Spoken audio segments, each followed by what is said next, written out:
Hey, I'm John Cannell, and today on Preppy Kitchen we're making some amazing pumpkin cupcakes for my new book, Preppy Kitchen Super Easy. So let's get started. First off, set your oven to 350 so it's nice and hot, and now in a large bowl we're gonna add 2 cups or 240 grams of all-purpose flour. To buff things up, I'm gonna add 2 teaspoons of baking powder, 1 teaspoon of baking soda, and 3/4 of a teaspoon of salt for balance. Now it's time for the spices. I'm gonna use 2 teaspoons of pumpkin pie spice to get us started. Oftentimes I have my own homemade batch, but this is coming right out of the jar. A teaspoon of cinnamon and 2 teaspoons of ground ginger. The teaspoon is too small for the jar. Now I also want 1.5 cups or 330 grams of light brown sugar. If you're using a measuring cup, pack it in and then crumble it up. And if you're using a scale, just crumble it right in. I am so excited to be sharing this recipe from my new book, Preppy Kitchen Super Easy. My sons George and Lachlan are 7 now, and life has just gotten busier. It's wild. I still need to get food on the table, and I know for everyone it is often a struggle. This book is for you. It's just easy recipes. They are all really quick. There are tons of one-pan meals, and I show you all my tips and tricks for time savers, like using air fryers, slow cookers, and Instant Pots wherever you can. I love being in the kitchen, but I don't want to be just doing tedious work all day. I want to have time for the moments that matter, and oftentimes that's sitting around my table with my family eating the delicious things that we've made, not just working in the kitchen by myself. Using a scale is the best way to get a perfect baked good. 1, you're saving time because there's less bowls and measuring cups and everything else, and 2, it is exactly the amount the recipe calls for. Our scale is done though, so let's grab a whisk and whisk it up. This recipe just comes together so quickly. My kids and I could make this and have a lot of fun, but sometimes you are stretched so thin on time. Here's what I suggest. Get the dry ingredients together, set it aside. This will be good for a couple days. Just cover it up and leave it on the counter. Then come to the wet ingredients and mix it together. Like, get 5 minutes, do some prep, continue the recipe on. That's often how I get dinner on the table too. I'll be chopping vegetables like wherever I have some free time. All right, get it all mixed up. It should all be the same color, no streaks of white. Speaking of time savers, this is coming together in one bowl. So make a little well in the center. And now we're gonna get our wet ingredients right in here.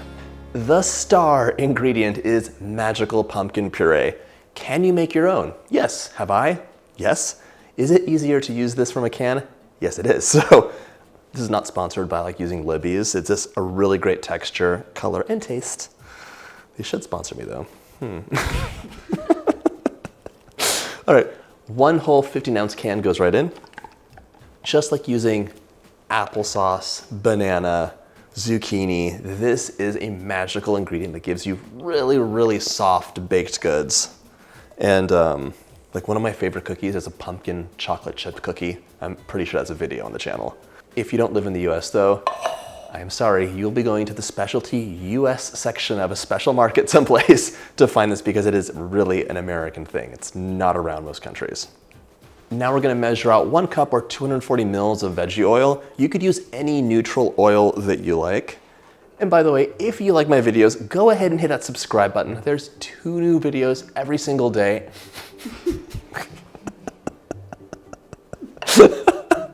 That would be so much. That would be so crazy. There are 2 new recipes every single week and shorts as well.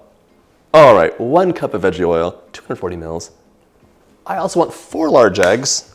And by the way, if you want, you could make this as cupcakes, or you could use this same recipe to make 2 8-inch layer cakes. Delicious cream cheese frosting, and it is amazing. Or you could also make this as a sheet cake. It is so versatile. I like to give you all the different options for how to bake things in the book so you can just do things as you please. To seal the deal and add the last bit of delicious flavor in this cupcake, I'm adding 1 tablespoon of vanilla extract.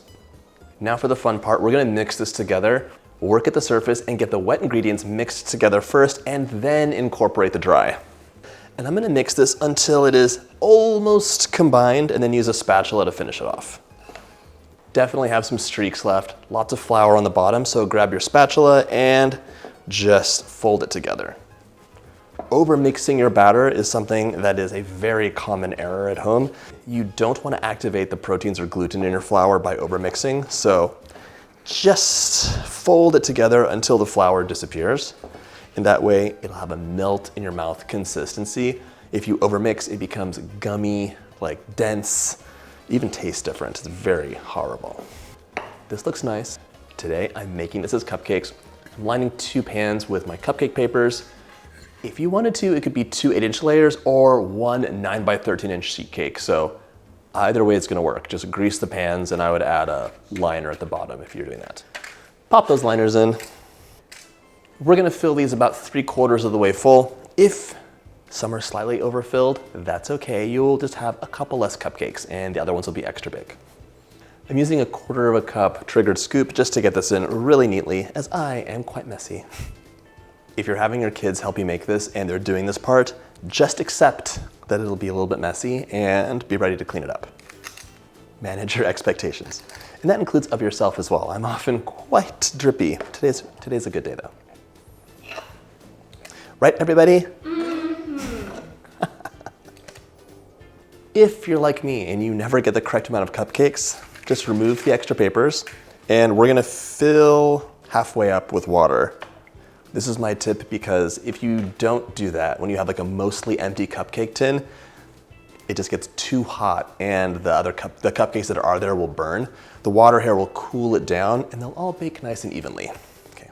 My cupcakes are ready to go into the oven. They're gonna go into the 2 center racks for 12 minutes. Then you're gonna swap them and bake an additional 10 to 12 or until they're springy to the touch and a toothpick comes out clean. Once they're cooled, we're gonna make an amazing, delicious, special cream cheese frosting. In you go. So you could make this recipe as cupcakes, 2 8-inch layers, 2 9-inch layers, or a 13 by 9 sheet cake.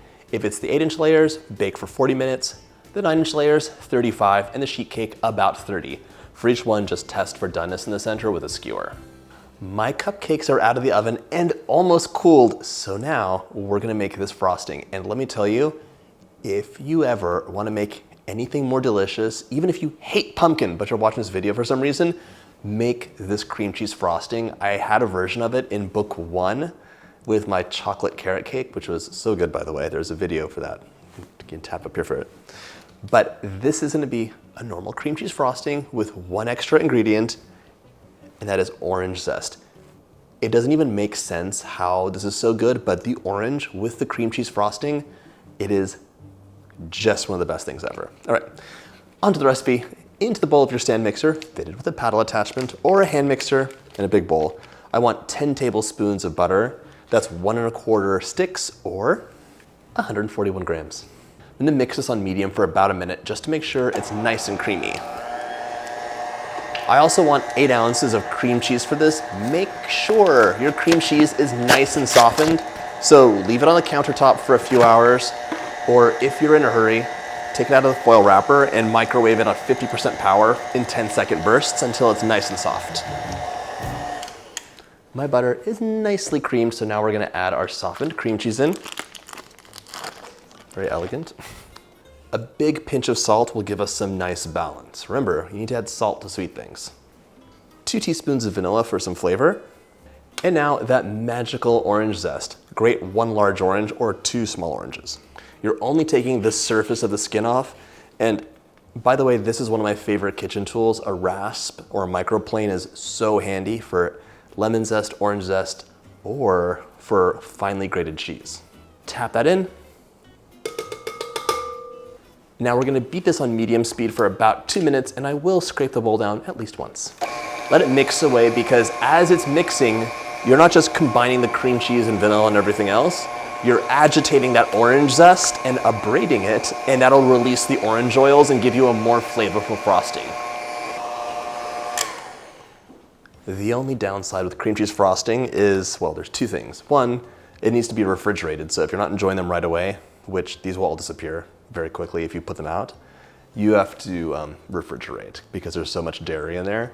And the other thing is it's a little bit softer than American buttercream, and that just means that you're not gonna have the sharpest, most incredible piping, but they'll still be really pretty. Nicely mixed, and now it's time for the sweet stuff. I want 4 cups of powdered sugar in here.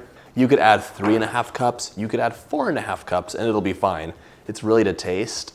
I'm adding my powdered sugar about a cup at a time, just so it doesn't make a big cloudy mess. And you always add powdered sugar in while the mixer's on low, otherwise it goes poof.